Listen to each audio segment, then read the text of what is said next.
Ang message po natin ngayong umaga is called Quiet Time and God's Blessing. Ayan. Alam mo, pag ikaw ay believer or if you are a Christian, familiar ka sa words na quiet time. Amen. Familiar po ba kayo sa quiet time? Okay? So, ang quiet time po, ito yung personal time mo kay Lord. Okay, pag sinabi natin personal time mo kay Lord, hindi ito yung binding prayer ninyong mag-asawa, hindi ito yung family prayer ninyo, hindi ito congregational prayer time, ito yung personal quiet prayer time mo kay Lord. Okay, ito yung time na ikaw ay nagdi-devotion, ito yung time na ikaw ay nagme-meditate. Yan yung dinedevote mo yung time mo. Marahil siguro nag-schedule ka ng panahon, ng oras every day. 'Di ba? Every day yung pagmulat ng mata mo, hindi ka pa naghihilamos, hindi pa nababahiran ng kape yung dila mo, 'di ba? Ang ginagawa mo ay nagwo-worship ka, nagpe-pray ka, okay? Because you have a divine appointment, quality, personal, quiet time with the Lord. Okay? So malinaw po ba? Okay, yung quiet time natin kay Lord. Now, kaya ko po binanggit sa inyo kanina na alam nyo ba na ang quiet time ay may kinalaman din sa blessing natin? Okay. Samahan niyo po ako. Please open your Bible in Book of Matthew, chapter 6, verse 6. But when you pray, pag binasa mo ang Bible, when you encounter the word but, okay, lagi nating iisipin, the word but in the Bible, most of the times, ang ibig sabihin nito ay there is hope. Okay, di ba? Hope. Pag nabasa mo yung word na if, laging parang merong parang command. Okay, pag nabasa mo yung word na but, kadalasan meron itong tinatawag na hope. Okay, so sabi dito, but when you pray, kasi syempre kaya tayo nagpe-pray dahil syempre gusto nating magkaroon ng quiet time, personal time with the Lord, and then dun din syempre lumalabas yung mga hinihiling natin, di ba? So dapat talaga meron tayong hope na pag tayo nagpe-pray, talagang sumasagot at nakikinig talaga si Lord. Diba? Hindi tayo nagpe-pray dahil nakasanayan lang natin, naging routine lang sa buhay natin. So kaya nga dapat, diba, sabi nga ng Bible, dapat daw lahat ng ginagawa natin, dapat nilalagyan natin ng pananampalataya. Okay, so sabi ng Matthew 6:6, but when you pray, go into your room and shut the door and pray to your Father who is in secret, and your Father who sees in secret will reward you. See, makikita mo dun sa huli, talagang, sabi ko nga dati, si Lord talaga nagpauso ng reward system eh. That if we obey, talagang meron talaga siyang reward sa atin. Meron talagang blessing. Amen? Siyempre, sino ba naman sa atin dito na pag nag-pray, ayaw niya na hindi sasagot si Lord. Lahat tayo gusto natin, when we ask the Lord, gusto natin ang Panginoon talaga sasagot. Okay, now, I'd like to start with a story. Okay, meron daw isang mama. One day, a very distressed man. Okay, pangalanan na lang natin siyang kunyaring si John. Okay, nagkaroon siya ng personal counseling meeting with a pastor. Okay, now, marahil siguro kaya siya nakipag-meet dun sa pastor kasi marami siyang mga gustong isangguni, marami siyang mga concerns. So sabi ni John kay pastor, sabi niya, Pastor, alam mo, in my life, nasubukan ko na lahat. Umiiyak-iyak pa nga siya. At sabi niya, nasubukan ko na lahat, nasubukan ko na, naging addicted na ako sa alcohol, naging addicted na ako sa drugs, sinubukan ko na nga lahat ng mga relihiyon. May kilala kayong ganon? May kilala akong ganon. Talagang lahat na ng religion sinubukan na niya. Actually, yung kilala ko pa nga ito, sa loob ng tahanan nila, lahat ng religion sa pamilya nila, iba-iba sila. Okay? So sabi niya ako, nasubukan ko na lahat ng religion. Tapos, ito na nga, ang asawa ko, gusto pa akong iwanan.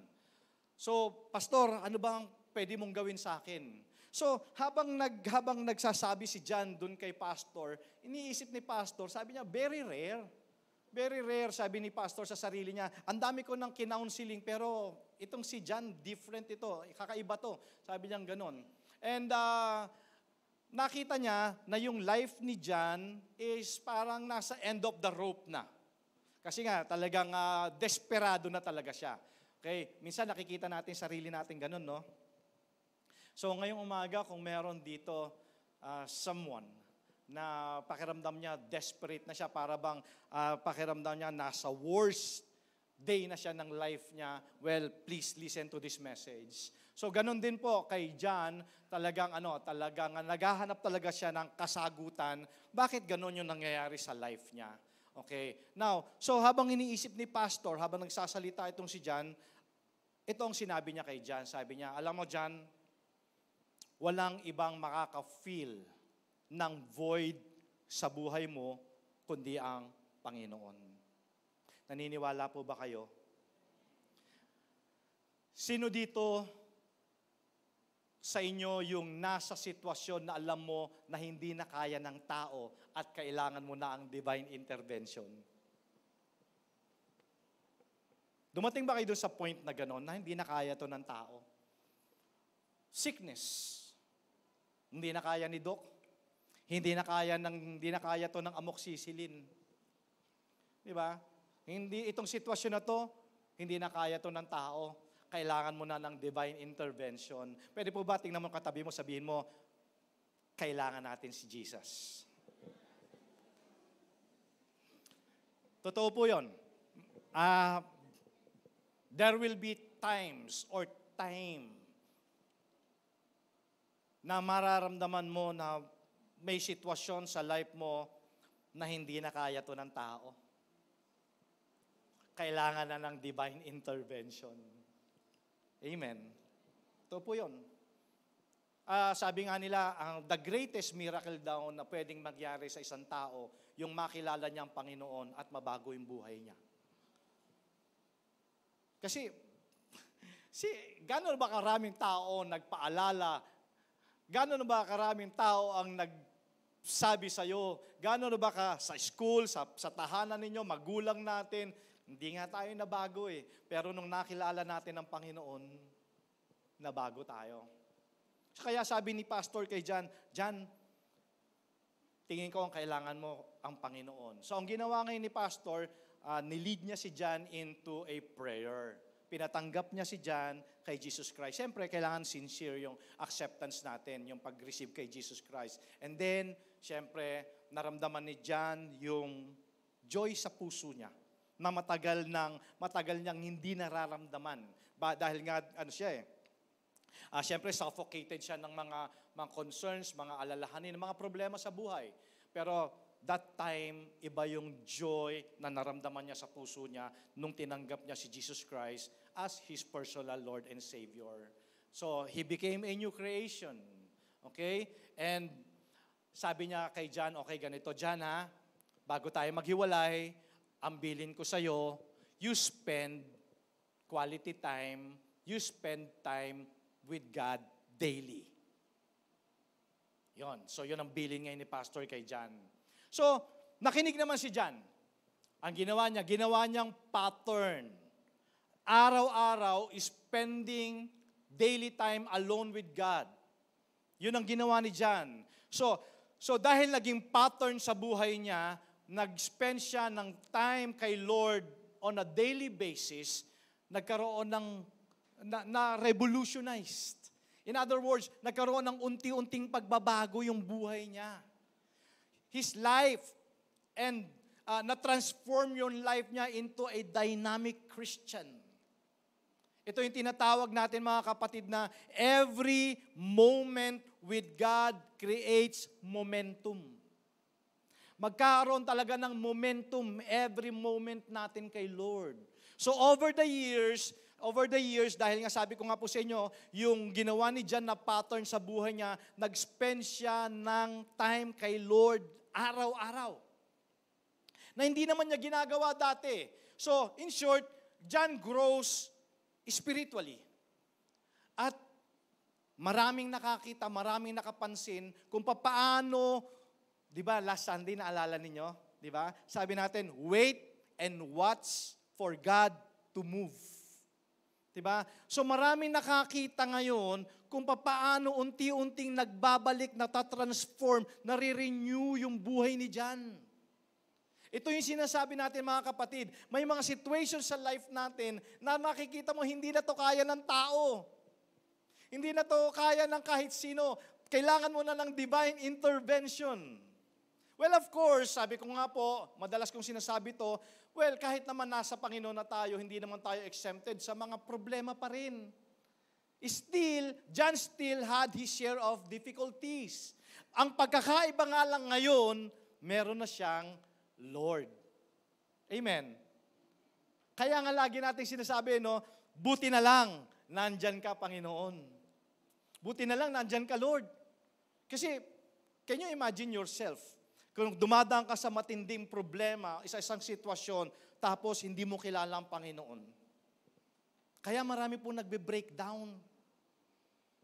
Diba? Pero dahil alam mo na nandyan si Lord, kahit nang gaano katindi yung pinagdadaanan mo, alam mo hindi ka pababayaan ng Panginoon. Meron kang hope. Amen. So, ganun po nangyari, no? So, nakita nila, na-realize nila, sabi, unti-unti nagbabago yung buhay ni John na natatransform. Di ba? For so many years, he was so distressed, desperated. Pero mula nung nakilala niya at nag-spend siya ng time sa Panginoon, talaga nagkaroon talaga ng transformation. Now, nakita ni Pastor na nire-reward ng Lord yung ginagawa ni John. Ano yung ginagawa ni John? Spending time, quality time with the Lord. Nakita niya na nire-reward talaga ng Panginoon. At nakita rin ni Pastor, nakita rin ng mga tao na sa paligid nila, yung Matthew chapter 6, verse 6, na ito ay nagiging totoo sa buhay ni John. You remember the words of the Bible in Matthew chapter 9, if I'm not mistaken, in verse 29. Di ba sabi ng Bible, be it done unto you according to what you believe. Mangyari sa'yo kung ano yung pinaniniwalaan mo.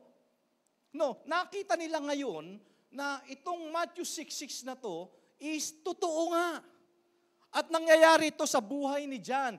Why? Because John spent time alone with God on a daily basis. So sabi na Matthew 6:6, but when you pray, go into your room and shut the door and pray to your Father who is in secret. And your Father who is in secret will reward you.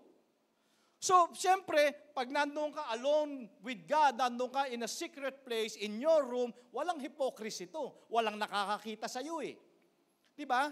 Kasi mahirap kasi church, naghihintay tayo ng reward, ng blessing sa Panginoon in our prayers, pero pakitang tao lang pala yung prayer natin. Kaya dapat talaga sincere talaga yung prayer talaga natin. So, years later, eto pa. Dahil si pastor kasi kumukuha siya ng PhD, okay, on theology. Now, nagkaroon siya ng opportunity to study or to prove yung relationship between quiet time and God's blessing. Gusto niyang ma-determine. Ito yung pinag-aralan niya eh. Pinag-aralan niya, sabi niya, ano ba yung relationship between quiet time and God's blessing? Gusto niya ma-determine why certain group of people, bakit merong mga tao are more successful than other groups. Nagkaroon siya ng pinag-aralan niya talaga, inobserve niya talaga. Now, na-surprise si pastor to discover, listen to this, na-surprise si pastor to discover that a people's success had nothing to do with personality. Okay? So, ulitin ko. Doon sa kanyang pag-aaral over the years, Gusto niyang malaman ano ang relasyon ng quiet time sa blessing ng Panginoon. At bakit merong mga taong mas successful and others are not. Isang church lang naman ang pinupuntahan. Isang sermon lang naman ang naririnig. Bakit? Anong pagkakaiba? Now, na-discover niya, na-observe niya, na wala pala itong kinalaman dahil cute ka. Tino mo yung katabi mo, cute ba yan? So it has nothing to do with your personality. He also discovered that it has nothing to do with your education. It has nothing to do with your spiritual gifting. Dahil magaling ka mag-preach, mas blessed ka? Dahil magaling ka kumanta, dapat ba mas blessed ka? Dahil ba magaling ka sumayaw, dapat ba mas blessed ka? So he discovered that whatever spiritual giftings you have, walang kinalaman yan. Yun ang na-discover niya. Na-discover niya that the secret had everything to do with time spent with God. Yun pala yun. Alam niyo, ako rin po, as a pastor, ang dami ko na rin nakausap, dami ko rin na-counseling talaga. Talagang wala naman akong ibang pwedeng isagot kasi ako mismo, wala naman akong kakayanan sa problema niya. Pero wala naman akong pwedeng isagot talaga, kundi ang kailangan mo talaga, ang Panginoon. Amen. Wala talaga. Kung sabi ko nga, kung wala si Lord, di ko alam kung anong nangyari na sa atin. So na-discover niya, the secret had everything to do with time spent with God. Time is spent in the quiet time consistently appeared as the most important factor in his study. Yun yung lumalabas sa kanyang pag-aaral. Siguro, in-interview niya yung mga tao na sa loob ng church, di ba, yung mga kapatiran, bakit mas successful ka? Anong ginagawa mo? Ikaw, anong ginagawa mo? Bakit parang ang layo ng blessing? Magaling ka naman sumayaw. Diba? Ang galing mo nga magdala ng damit. Wala palang kinalaman lahat yun. Dapat pala, nag-i-spend tayo ng time with God. So the secret of success is meeting God in secret. So the secret of success is revealed to those who seek them or who seek Him. So hindi ini-expect ni pastor yung connection. Akala niya, ang madidiscover niya sa pag-aaral niya is more on natural or human reasons for success in life. Diba? Marami namang masipag, pero ba't hindi umaasenso? Marami namang magaling, pero ganun pa rin. Pero ito, hindi naman siya ganun kagaling, pero may Lord, tapos nag-spend ng more of time kay Lord, nagsisik first kay Lord, pero nakikita mo successful. Nagigets niyo po yung point? So na-discover niya, wala palang kinalaman ito in natural human reasons for success in life. Di ba, naalala niyo dati sabi ko, di ba, success in life is not trying harder. Kasi malamang sinubukan mo na lahat. Malamang sinubukan na natin lahat. Success in life is not trying harder. It is living smarter. Living smarter in a sense that you put God first. Pag inuna mo ang Panginoon sa lahat ng panahon at pagkakataon, si Lord ang bahala sa'yo. Siya nangako nun eh. Di ba? So, na-discover niya yon. Na-discover niya na during quiet time alone with the living God, siyempre, doon tayo nakaka-receive ng wisdom. Tama ba? Yung pala yung mga dahilan na siya yung magbibigay sa atin ng wisdom sa mga gagawin natin. Diba? Siya yung magbibigay ng guidance sa atin. Nagkakaroon tayo ng direction. Siyempre, igagrant ng Lord yung desires ng heart natin. Kasi, alam niyo po, sa totoo lang, sabi ko nga sa inyo, sa mga Kristiyano, familiar tayo sa word na quiet time. Nga lang, sa iba kasi, pag narinig nila yung quiet time, pakiramdam nila is boring. Diba? Sa mga ibang churches nga, kumusta quiet time mo? Diba? Pakitanong nga katabi mo, tanong mo, kumusta quiet time mo? Quiet pa rin po. Kumusta nga ba pala? Siguro magandang tanong, kumusta quiet time nyo? Church. Pastor, ayoko mag-quiet time, boring kasi. Di ba? Boring, para kang kumain ng ampalaya. Para kang umattend ng meeting. Di ba? Parang pakiramdam nung iba, parang napipilitan lang. Alam nyo, ako naman as a pastor, I also observe and discover. Alam mo, kaya yung iba, they find it boring, ang quiet time. Kasi alam mo kung anong problema? Nagkakaroon ng dryness. Tama? Dryness. Wala siyang passion. Alam niyo ba yung word na passion? Pag sinabi mo kasing passion, talagang gustong-gusto mong gawin yan. Yung ngayong araw na to, ginawa mo na, kagising mo bukas ng umaga, gusto mo pa rin gawin. Kasi nga passion mo eh. Di ba? And other people find it hard, find it difficult, pero ikaw ang dali-dali sa'yo kasi passion mo nga eh. Natural sa'yo, lifestyle. Okay? So, kaya pala, ang problema ng marami sa atin, yung dryness. Okay? O yung iba naman, hindi lang dryness, they just go through the motions. Dahil nakikita mo sila, nakikiuso ka na din. Di ba? Uso ka na. Naku, mag-check kasi yung cell leader ko ng devotion. Di ba? Mag-check yung cell leader ko kung ano yung devotion ko ngayong umaga, kaya gawa ka na rin. Kaya pala, ako ay discover, ang kulang pala, listen to this, ang kulang pala natin is hunger and thirst. Hunger and thirst. Ano ang pakiramdam ng gutom at saka uhaw?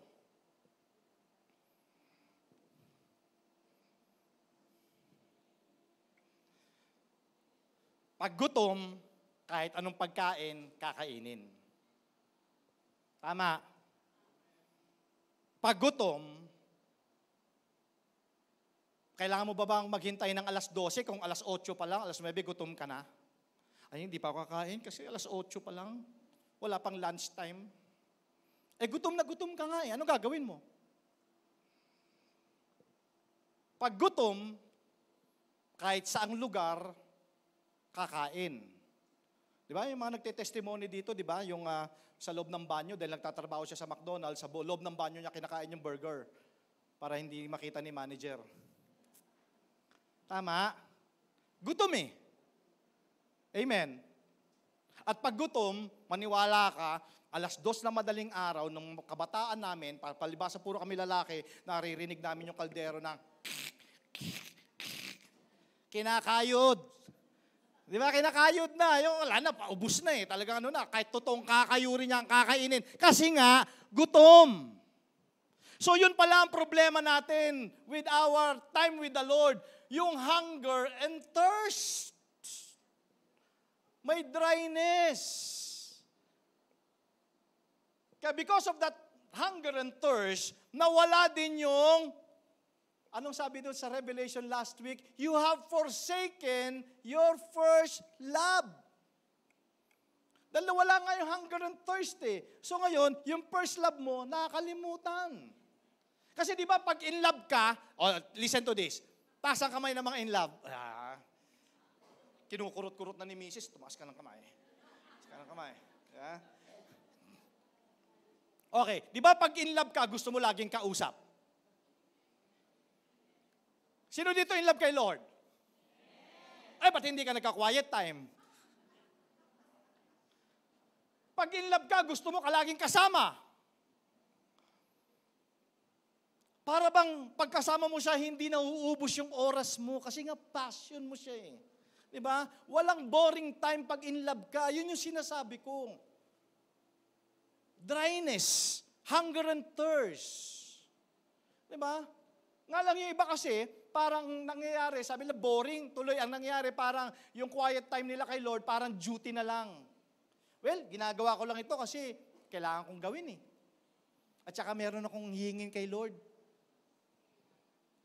Kailangan ko lang gawin. Kasi ako po naniniwala ako at one time or another, minsan nakakaramdam din talaga tayo ng dryness, no? When spending time with God. Pero church, let me encourage you, kung kayo po ay struggle kayo spending regular time with God, huwag kayong mag-guilty. Ayan, huwag kayong mag-guilty. Naku, hindi ako napag-quiet time today. Huwag kayong mag-guilty. Ang kailangan mo is gumawa ka ng concrete solution to making your quiet time fresh.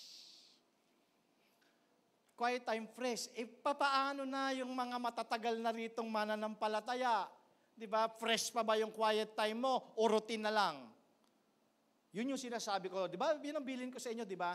Gumawa ka ng isang solusyon kung paano mo magiging fresh ulit yung quiet time mo. Di ba? Kasi mula ilang taon ka na Kristiyano? 20 years. Mula noon hanggang ngayon, acts ka pa rin. Ano nga ba yun? Adoration. The Lord.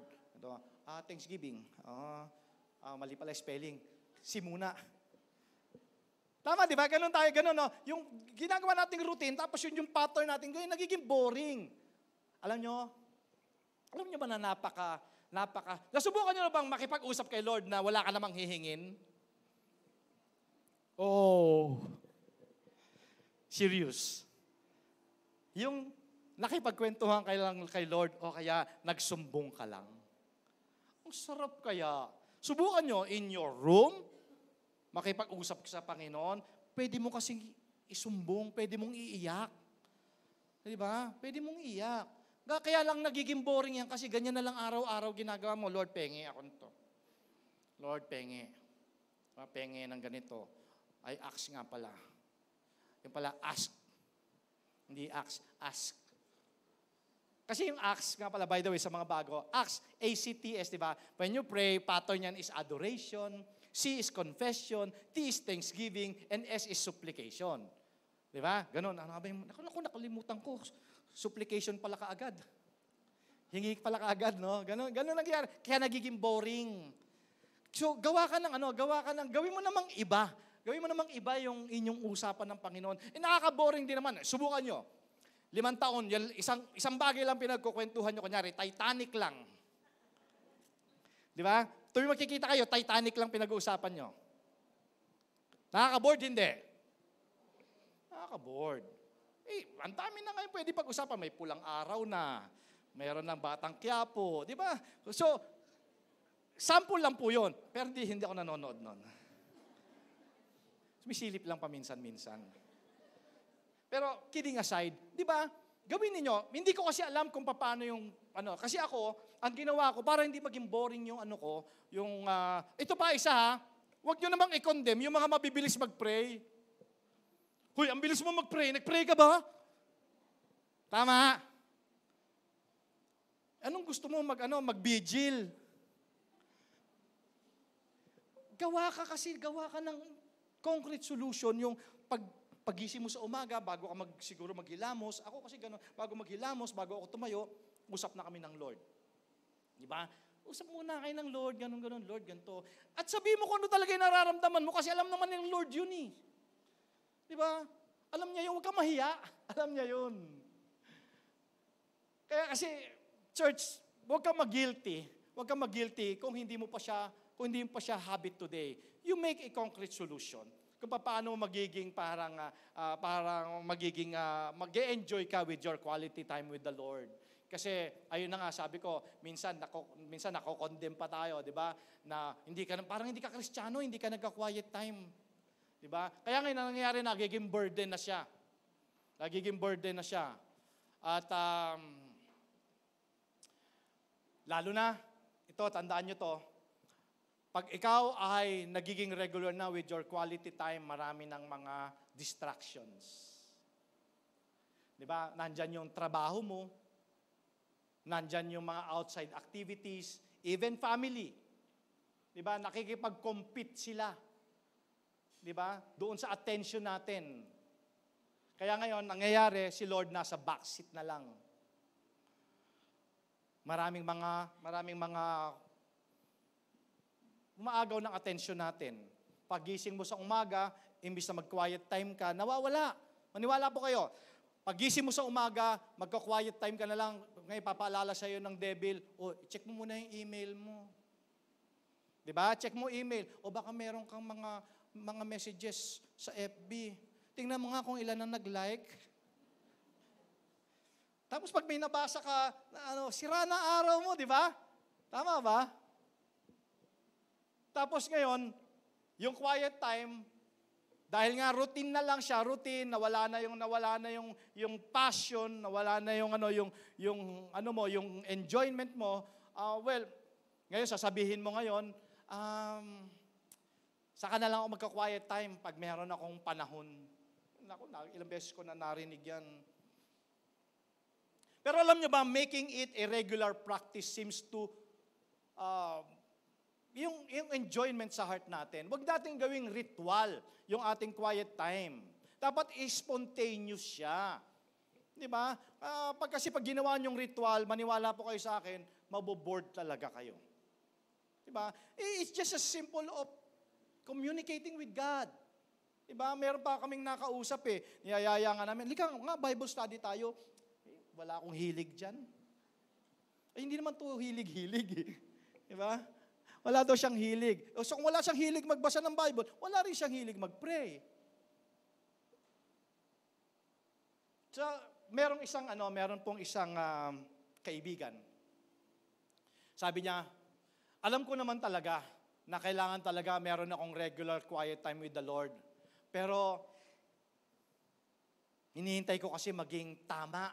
Hinihintay ko kasi maging perfect yung aking feelings bago ako magsimula. Well, maniwala po kayo sa akin, hindi po dadating yung perfect time na yon.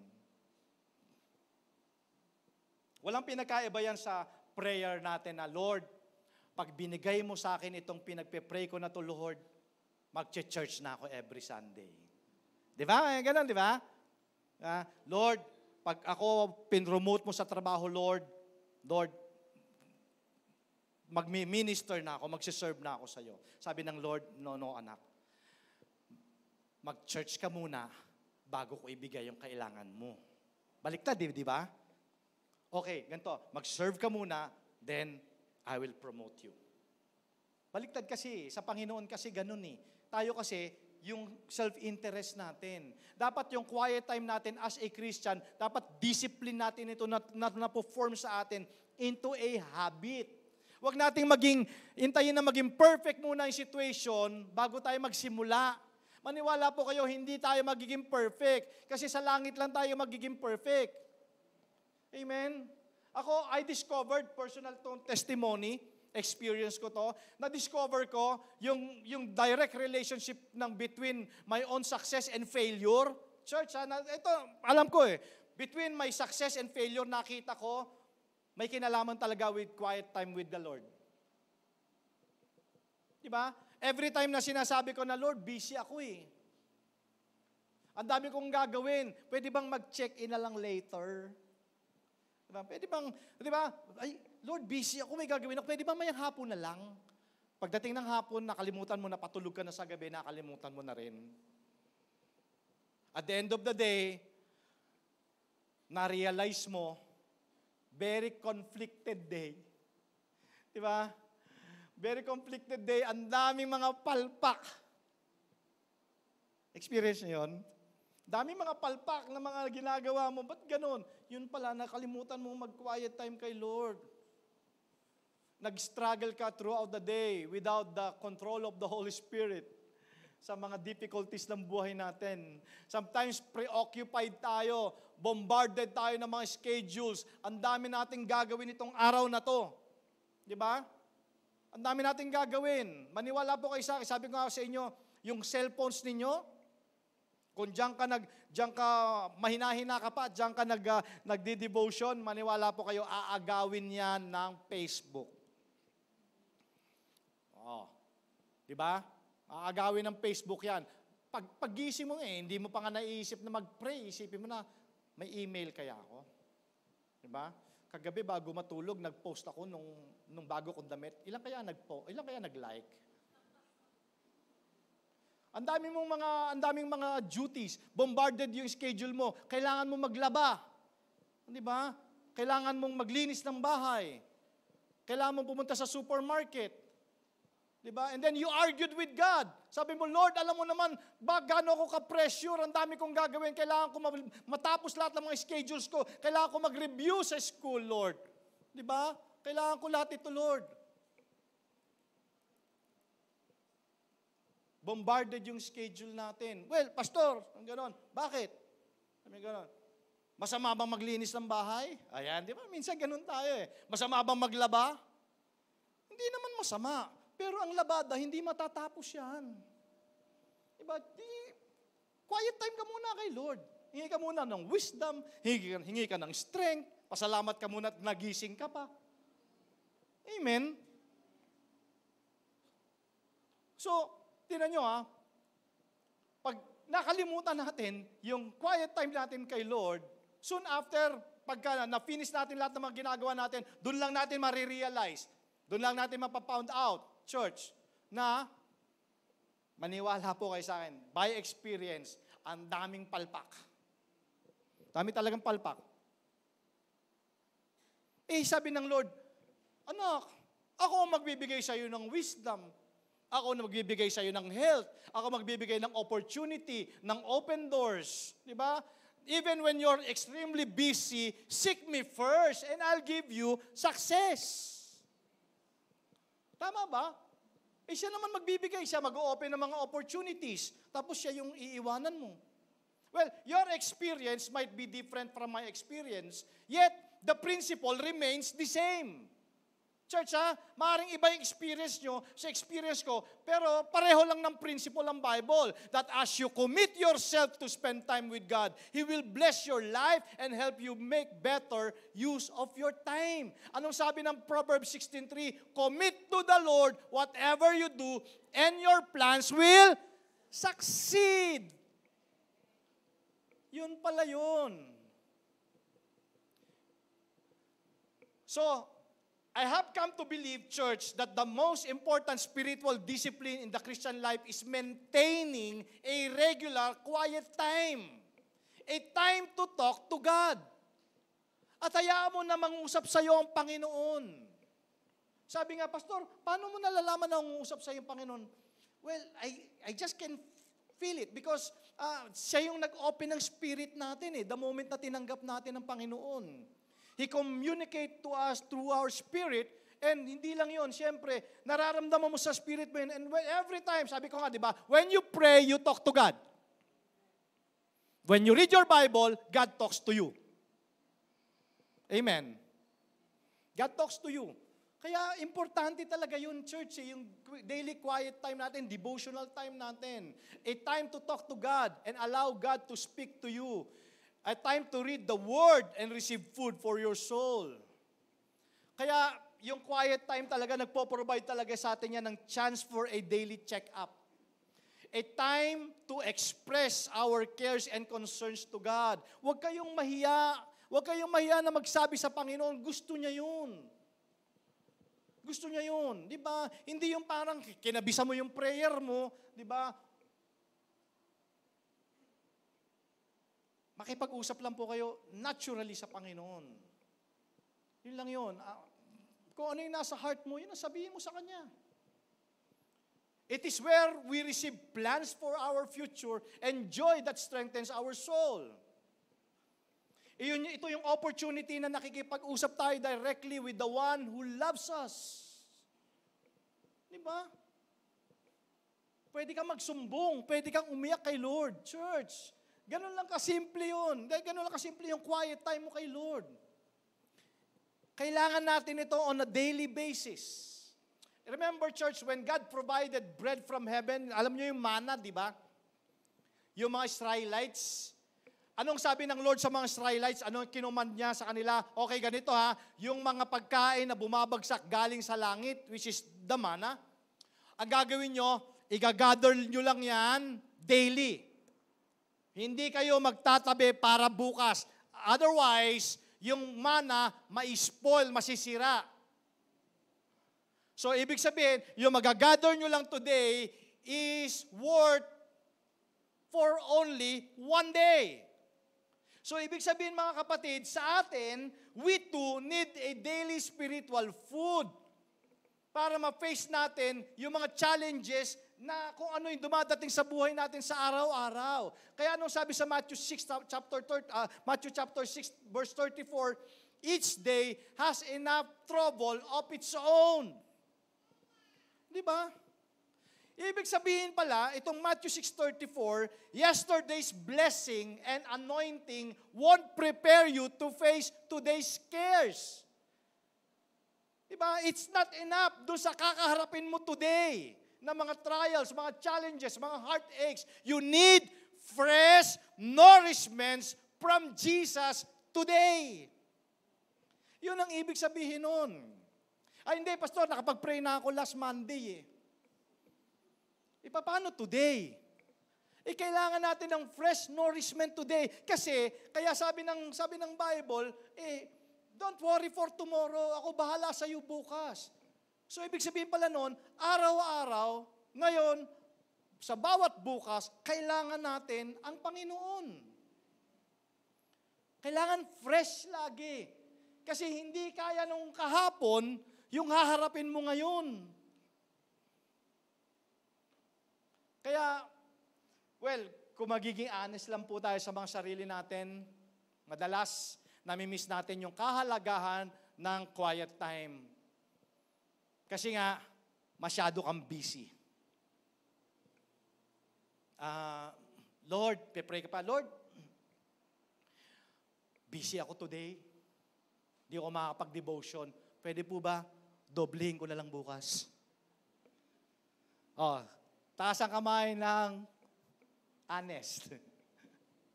Lord, doblehin ko na lang bukas devotion ko ha. Yung 2 minutes, gagawin ko ng 3 minutes bukas.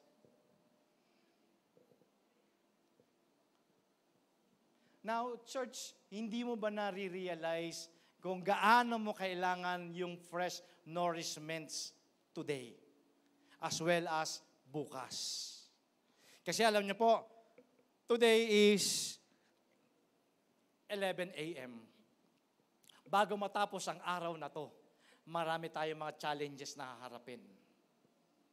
Amen. Marami pa. At hindi lang po itong araw na to. Bukas, sa mga dadating pambukas, marami pa tayong haharapin. So araw-araw sa buhay natin, kailangan natin ng fresh nourishments sa Panginoon. Amen? So paano mo haharapin ang bukas kung wala kang nourishment sa Panginoon?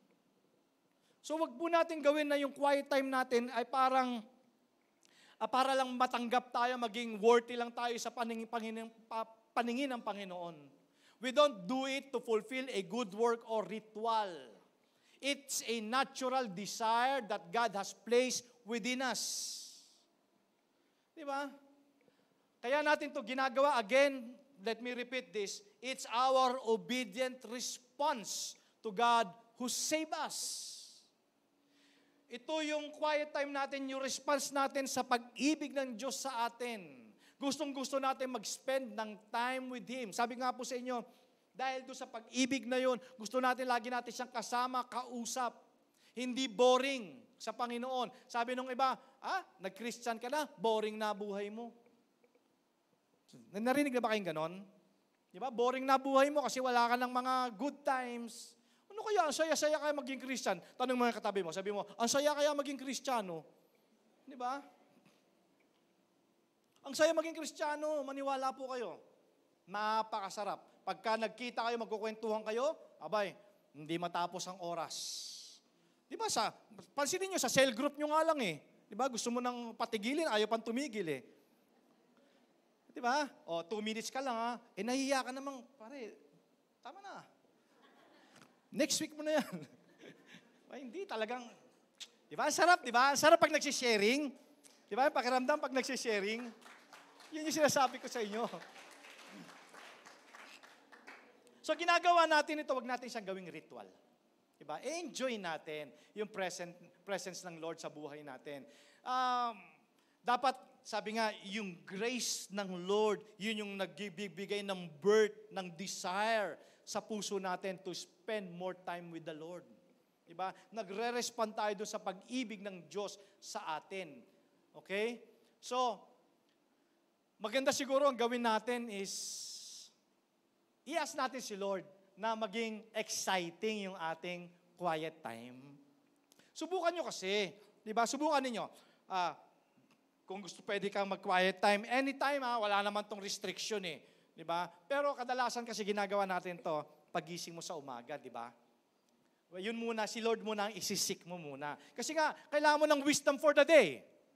Kailangan mo ng guidance and direction for the day. Di ba? So kaya nga gano'n, nag-uusap tayo ng, parang sabi ko nga, para kang munang nag-check-in ka muna kay Lord. Diba? Nagla-log-in, kumbaga, kay Lord. Mag-log-in muna kayo kay Lord. Inuuna natin mag-log-in muna sa social media eh. Kay Lord muna tayo mag-log-in. Okay? So kailangan mawala yung sense ng burden sa puso natin na, napaka-burden naman ito. Ano ba yan? Devotion na naman. Diba? Bayan, kailangan ko na naman mag-pray. Diba? Buti nga walang tumatawag sa inyo, nag-check ng, nag-devotion ka na ba? Nag-pray ka na ba? Gusto ng Lord kasi yung quiet time natin maging enjoyable part of our day. Gusto ng Lord na mag-spend ng time sa kanyang mga anak. Alam niyo ba na gustong-gusto ng Lord na mag-spend time sa'yo far more than you want to spend time with Him? Mas gusto ng Lord na mag-spend time sa'yo kaysa mag-spend time ka sa Kanya.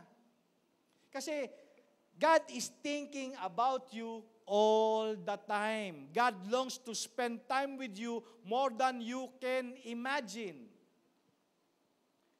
At huwag mo ring isipin na kaya lang naman gusto mag-enjoy ng Lord sa'yo with your presence is because you are capable and strong. No. Ulitin ko po, naintindihan ng Panginoon yung kalagayan mo. Kasi yung iba sabi, saka na ako magpe-pray, saka na ako magka-quiet time pagka naayos ko na yung problema ko. Di ba? Saka na ako magche-church pag naayos na ang lahat. Church, don't think of it na kaya lang gusto ng Lord na makipag-fellowship sa'yo because you are capable and strong or everything is okay. Kahit hindi okay ang lahat, gustong-gusto ka pa rin niya maka-fellowship. Di ba, gano'n naman, sa pamilya natin, di ba? Kahit nga makukulit yung mga anak natin, yung pamilya natin, gusto pa rin natin silang laging kasama at kausap. They're not perfect. At gano'n din yung ating amang nasa langit. Let God enjoy you. God desires to meet you in your daily quiet time. Nga lang, sabi kasi nung iba, wala pa akong panahon dyan. Baka next year, magkaroon na ako ng time. Kasi overloaded ako sa trabaho ko eh. Grabe naman. Wala kang time kay Lord. Paano kung si Lord mawala ng time sa'yo? Di ba? Yung meron pa kami nakausap ni-invite namin sa church. Kanya, saka na ako mag-church kasi pag-retire na ako. Okay, so lumipas yung mga panahon, nag-retire na siya, nagka-apo. Naku, hindi ako mapag-church. Bakit po? Kasi nag-aalaga ako ng apo. Diba? Ngayon, tumagal na, yung apo, lumaki na, nag-asawa na, nasa na siya. Mag-church pa kayo? Hindi, kasi may arthritis na ako, hindi ako makalakad. Maniwala po kayo sa akin, don't wait na maging perfect yung time bago mo gawin. Amen? Amen po ba? Kasi alam nyo, bombarded tayo with many schedules. Dati, ang working hours lang, 43 hours lang a week to 47. And then, nag-jump yan ng 24% to 36%. Ngayon, 50 hours a week na. Ewan ko lang sa Pilipinas, ha? Kasi sa ibang bansa, 50 hours a week. Okay. Bakit ko to sinasabi sa inyo? Church, working hard is not wrong. Ulitin ko, working hard is not wrong. But burning out while working hard is the problem. When we work hard Kung wala yung joy ng Panginoon, wala yung peace ng Panginoon na nagkokontrol sa buhay natin, maniwala po kayo, magbibuild lang yan ng stress sa buhay mo at worries. Kaya dapat talaga, church, hahanapin natin ang kaligayahan natin sa Panginoon. Diba? Spending quiet time with God will give you a supernatural peace. It's proven. Magbibigay siya talaga ng peace sa'yo pag nakipag-usap ka sa Panginoon on your secret room, in your quiet time, talagang mabibigyan ka kahit ang napakalaki ng problema mo, magkakaroon ka ng peace. At bibigyan ka ng Lord ng joy throughout the day. Yan ang tinatawag nating the joy of being a Christian. This peace and joy will allow you to work hard and increase your productivity. Maniwala po kayo, sabi ko sa inyo, as I observe yung success ko and failure, nakita ko sa quiet time. Pag nakakalimutan ko mag-quiet time, nako, yung buong maghapon ko, palpak. Diba? Pero pagka inuna mo si Lord, yung productivity mo talaga, no? Grabe. Kaya sabi sa Nehemiah chapter 8 verse 10, the joy of the Lord is your strength. Kasi nga yung quiet time natin, it provides us joy. At dahil alam natin, sa puso natin, nakasama natin ng Panginoon, hindi tayo pababayaan, hindi tayo iwanan ng Panginoon, ano pa man yung challenges na harapin natin for that day, ma-overcome natin. Kaya nga, when you realize how desperately you need God's fullness, you will want to take time to spend with Him each day. Each day talaga. So, church, kailangan ma-realize natin, however, hindi po madali. Pero, pag yan po ay lagi mo nang ginagawa, magiging lifestyle mo na yan. Well, alam ko naman talaga, kasi nga marami talagang mga demands. Diba? Maraming demands sa oras natin, sa schedule natin. Diba? Na magpe-press sa atin. Sabi nga, meron ding isang pastor, sabi niya, alam mo ba, na-realize ko, nag-establish ako ng mga appointments, every person, every event na importante sa buhay ko, I realize, wala pala akong appointment kay Lord.